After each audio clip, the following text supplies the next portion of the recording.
যে একদমই সাজে না সে একটা টিপ পরলেই মনে হয় যেন কত সেজেছে। আর যে সারাদিন অতিরিক্ত মেকআপ করে তাকে মেকআপ ছাড়াই বেশি ভালো লাগে। রুই মাছ আমার খুব প্রিয়। মনে হয় যেন রোজ দিনের পর দিন, মাসের পর মাস, বছরের পর বছর আমি শুধু রুই মাছ খেয়েই থেকে যেতে পারবো। কিন্তু না, একটানা এক সপ্তাহও খাওয়া যায় না, একঘেয়ে ধরে যায়, অরুচি এসে যায়।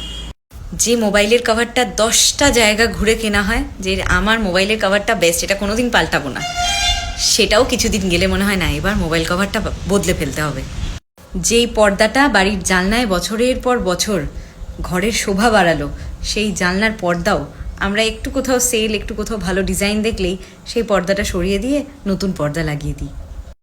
বিছানায় একটা চাদর আমরা খুব বেশি হলে 5 দিন, খুব বেশি হলে 5 দিন পেতে রাখি, তারপর বিছানার চাদর চেঞ্জ করে ফেলি। আর একটা বিছানায় কি একটা ঘরে আমরা একটা বিছানার চাদর রাখি না, সেই বিছানার চাদরটা আবার অন্য ঘরে অন্য দিন পাতি, এরকম ঘুরিয়ে ফিরিয়ে আমরা ব্যবহার করি। শোয়ার বিছানায় একটা চাদর বেশি দিন পাতা থাকলে আমাদের ভালো লাগে না, মনে হয় কতদিনে সেটা পাল্টাবো। খুব বেশি হলে 5 দিন সেটা পেতে রাখতে পারি, তারপর সেটা বদলে দিই। এমনকি ওই ঘরেও আর পাততে চাই না, পাশের ঘরে পাততে চাই বা অন্য ঘরে ওই চাদরটা পাততে চাই। আর দেখবে ঘরে থাকতে থাকতে মনে হয় ঘরটাও একঘেয়ে হয়ে গেছে, একই রকম লাগছে। তখন আমরা খাটটাকে এদিকে সরাই, আলমারিটাকে ওদিকে সরাই, ড্রেসিং টেবিলটা এদিকে সরাই, মানে ঘরের আসবাবগুলোকেও আমরা এদিক ওদিক করে ফেলি, মানে চেঞ্জ করে ফেলি।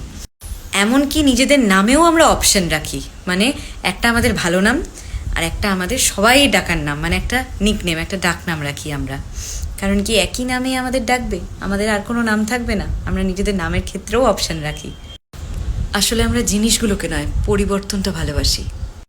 তাই হঠাৎ করে যদি একটা মানুষ পাল্টে যায়, হঠাৎ করে তার মধ্যে যদি অনেক চেঞ্জ, অনেক পরিবর্তন চলে আসে, তাহলে সেটাতে অবাক হওয়ার কিছু নেই। এটাই সংসারের নিয়ম, এটাই প্রকৃতির নিয়ম, আর এটাই মানুষের সবচেয়ে প্রিয় জিনিস, পরিবর্তন।